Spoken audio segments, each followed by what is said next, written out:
بسم اللہ الرحمن الرحیم الحمد للہ رب العالمین والصلاة والسلام علی سید المرسلین۔ جی الحمدللہ ہمارا اجابت السائلین کا سبق جاری و ساری تھا، اور ہم نے گزشتہ درس کے اندر وہ حدیث پاک پڑھی تھی کہ جس کے اندر 3 مسجدوں کے علاوہ سفر کرنے کا ذکر تھا۔ تو اس سے بعض لوگوں نے یہ دلیل دی تھی کہ حضور صلی اللہ علیہ وسلم کی مزار پر حاضری دینا یہ جائز نہیں ہے، انہوں نے اس کو ناجائز قرار دیا تھا۔ تو ہم نے ان کی رد کی کہ بھائی یہاں پر جو مستثنیٰ تو موجود ہے لیکن مستثنیٰ منہ محذوف ہے، اور وہ مستثنیٰ منہ بعض احادیث میں بعض روایات میں آتا ہے، اور وہ مستثنیٰ منہ احادیث مساجد ہیں کہ کوئی بھی بندہ کسی بھی مسجد کی طرف سفر نہ کرے بلکہ ان تینوں مسجد کی طرف سفر کرے، کیونکہ ان مسجدوں کے اندر ثواب زیادہ ملتا ہے۔ ان 3 کے علاوہ جتنی بھی مساجد ہیں ان کے اندر ثواب نماز پڑھنے کا برابر ہے، تو ثواب کی نیت سے کسی مسجد کی طرف کوچ نہ کرے، سفر نہ کرے، کیونکہ ثواب سب میں برابر ہے۔ ٹھیک ہے، تو پھر حدیث پاک کے تحت اس کی تائید میں دوسری روایات بھی آ رہی ہیں۔ وَمِنْهُ مَا جَاءَ، منہ سے مراد یعنی وہ روایات جن کے اندر اس حدیث کا مستثنیٰ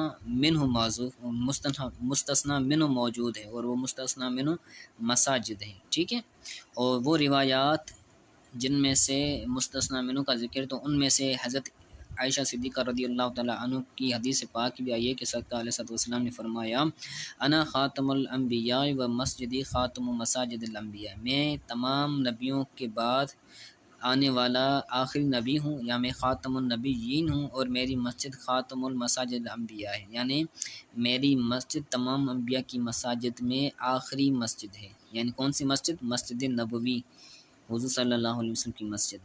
وَأَحَقُّ الْمَسَاجِدِ أَن يُزَارَ وَتُشَدَّ إِلَيْهِ الرَّوَاحُ الْمَسْجِدُ الْحَرَامُ وَمَسْجِدِي، اور مساجد میں سب سے زیادہ حقدار مسجد حرام ہے۔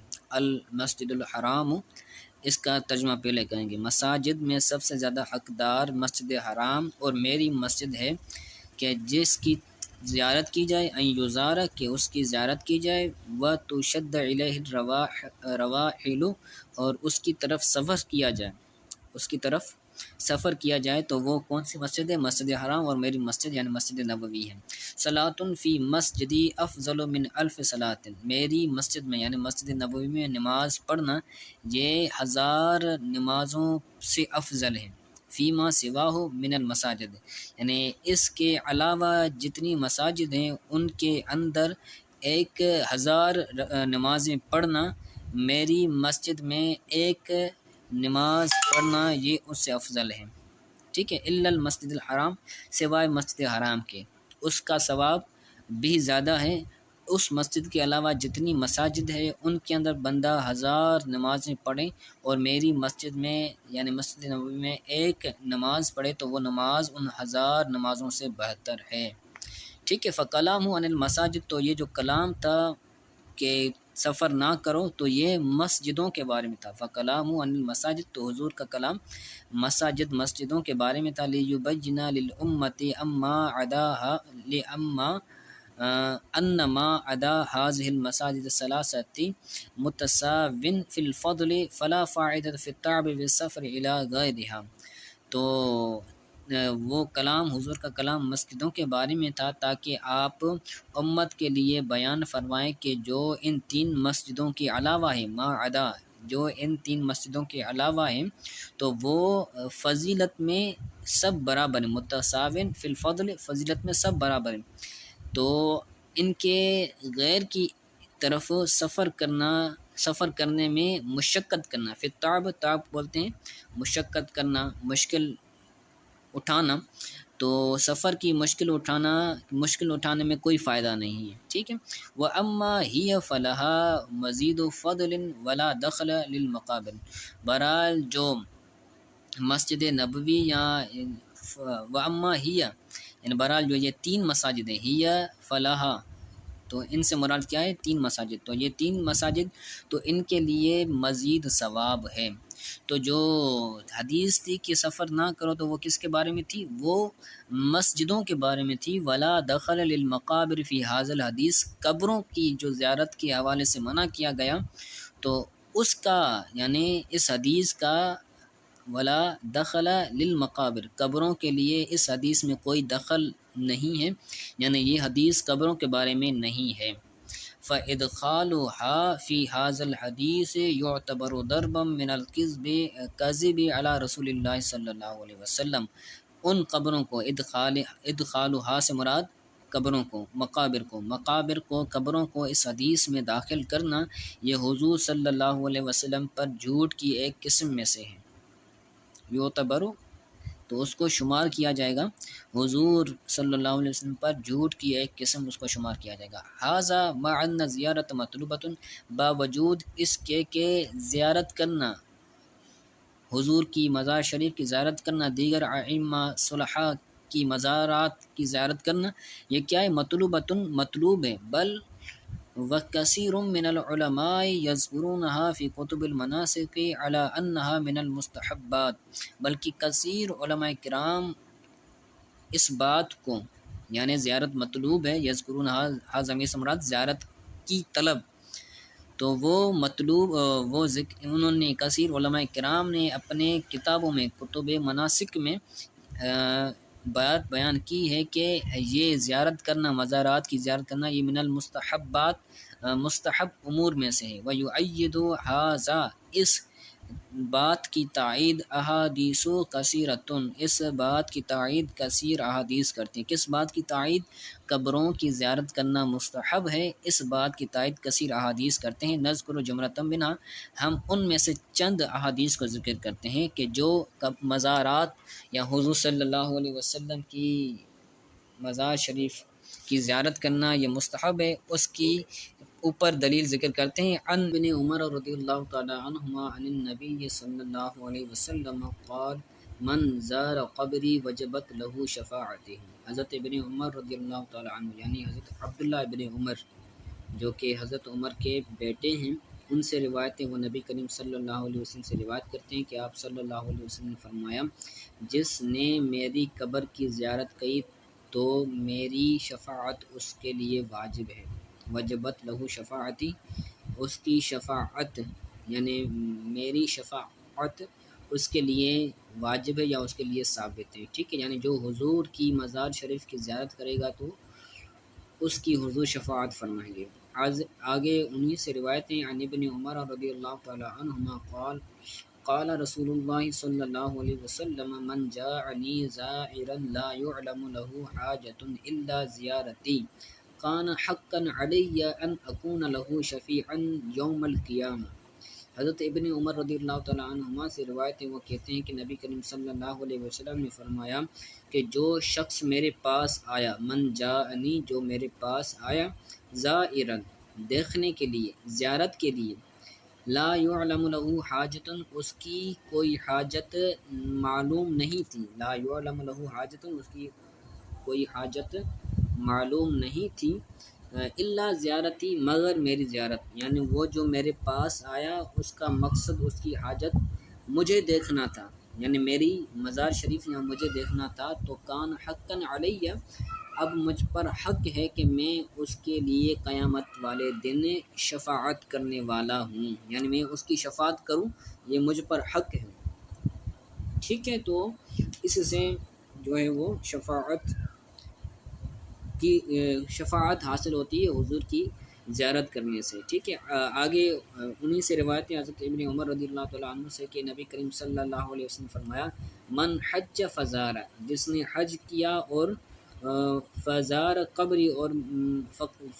قبری فی مماتی کان کمن زارنی فی حیاتی، کہ جس نے حج کیا پھر میری قبر شریف کی، میری مزار شریف کی، میرے روضہ شریف کی زیارت کی میری مماتی یعنی میرے وفات کے بعد، تو وہ شخص میری زندگی میں زیارت کرنے والے کی طرح ہوگا، کان کا من، تو وہ شخص ایسا ہوگا کہ جس نے میری زیارت کی میری زندگی میں، یعنی جس نے حضور کی مزار شریف کی زیارت کی گویا کہ حضور صلی اللہ علیہ وسلم کی زیارت کی، ٹھیک ہے، تو جس نے حضور کی زیارت کی تو اس پر حضور کی شفاعت اس کو نصیب ہوگی، تو لہٰذا نتیجہ یہ نکلتا ہے صغرا کبرا سے، تو جس نے حضور کی مزار شریف پر حاضری دی، حضور کی مزار شریف کی زیارت کی، تو اس پر حضور کی شفاعت ہوگی۔ ٹھیک ہے، آگے چوتھی روایت بیان کرتے ہیں۔ عن ابن عمر رضی اللہ تعالیٰ عنہما، ان سے روایت ہے، وہ رسول اللہ صلی اللہ علیہ وسلم سے روایت کرتے ہیں، کہتے ہیں کہ سرکار صلی اللہ علیہ وسلم نے فرمایا، من زار قبری بعد موتی کان کمن زارنی فی الحیات، کہ جس نے میری مزار کی میرے مرنے کے بعد زیارت کی تو وہ شخص اس کی طرح ہو جائے گا جیسے کہ اس نے وہ شخص ایسے ہو جائے گا جس نے میری زندگی میں زیارت کی، میری حیاتی میں زیارت کی۔ ٹھیک ہے، تو یہ تمام احادیث حضور کی مزار شریف پر حاضری کے حوالے سے تھیں۔ آگے نتیجہ نکالتے ہیں، والحاصل ان احادیث الزیارت لها طرق کثیرۃ یقوی بعضها بعضا، حاصل یہ ہے کہ حضور صلی اللہ علیہ وسلم کی مزار شریف کی زیارت کرنا کے بارے میں جو احادیث ہیں تو ان کے لیے کثیر طرق ہیں، زیارت کی جو احادیث ہیں ان کے لیے کثیر طرق ہیں، ان میں سے بعض طرق بعض کو قوت دیتے ہیں، ان میں سے بعض طرق کو قوت دیتے ہیں، یعنی بعض روایات کو قوی کرتی ہیں۔ کما نقل المناوی، جیسا کہ مناوی نے کما نقل المناوی عن الحافظ الذہبی فی فیض القدیر، جیسے کہ امام مناوی نے امام حافظ ذہبی یعنی امام شمس الدین ذہبی سے فیض قدیر کے اندر روایت کیا۔ فیض قدیر کتاب ہے، تو اس کے اندر امام مناوی نے جو ہے وہ نقل کیا ہے، کیا نقل کیا ہے؟ روایات نقل کی، خصوصی طور پر۔ وَأَنَّ بَعْضَ الْعُلَمَاءِ صَحَّحَهَا أَوْ نَقَلَ تَصْحِيحَهَا، اور بعض علماء نے ان روایات کی تصحیح کی ہے، یعنی ان روایات کو صحیح قرار دیا ہے، یا پھر ان کی تصحیح کو نقل کیا ہے، کہ بعض علماء نے ان کی تصحیح کی تھی تو اس تصحیح کو انہوں نے کیا کیا؟ علماء کرام نے نقل کیا ہے، یا خود تصحیح کی ہے یا پھر دوسری کی گئی تصحیح کو نقل کیا ہے۔ اور یہ کام وہ علماء کون سے ہیں؟ کسبکی وابن السکن والعراقی والقاضی عیاض فی الشفا، جیسے سبکی ہیں، ابن سکن ہیں اور عراقی ہیں، اسی طرح امام قاضی عیاض مالکی علیہ رحمہ ہیں، تو انہوں نے شفا شریف میں جو ہے وہ نقل کیا ہے ان روایات کو اور ان روایات کی تصحیح کو۔ والملا علی القاری شارحہ، اور اسی طرح امام ملا علی قاری نے بھی نقل کیا ہے، جو کہ اس شفا شریف کے کیا ہے؟ شارح ہیں۔ امام ملا علی قاری نے شفا شریف کی شرح لکھی ہے۔ والخفاجی، اسی طرح خفاجی بھی ہیں، کذالک فی نسیم الریاض، اسی طرح نسیم الریاض میں ہیں۔ وکلہم من حفاظ الحدیث وائمتہ المعتمدین، اور یہ تمام کے تمام ائمہ جتنے نام ذکر کیے گئے تو یہ تمام کے تمام علماء ائمہ یہ حفاظ حدیث میں تھے۔ حافظ الحدیث یہ ایک اصول حدیث کے اندر ایک اصطلاح ہے، جو ماہر ہوتا ہے، بہت بڑا ماہر ہوتا ہے، اس کو حافظ الحدیث کہتے ہیں۔ تو یہ تمام کے تمام حفاظ الحدیث ہیں اور حدیث کے معتمد علماء ہیں۔ ائمتہ کے اندر جو ہی ضمیر ہے اس کا مرجع حدیث ہے، حدیث کے معتمد ائمہ ہیں۔